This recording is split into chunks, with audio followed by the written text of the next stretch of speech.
Back in 1986, when the last time we seriously looked at redesigning the immigration system, it was essentially the three pillars that you were talking about were being discussed. Enforcement, dealing with the legalization. At that time, there were about 3 million people, not 10 million people, and guest workers.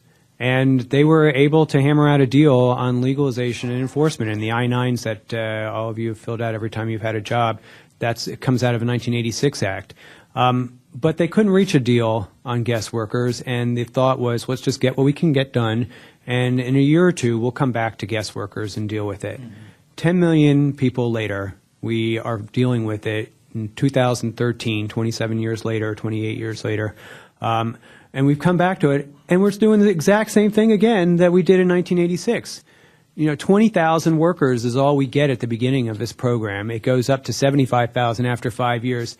And then maybe if, and you didn't even get into like this crazy formula system that's been worked up to try and get from 75,000 up to 200,000 on there, which I frankly am very doubtful that it's very politicized the way that it's going to work.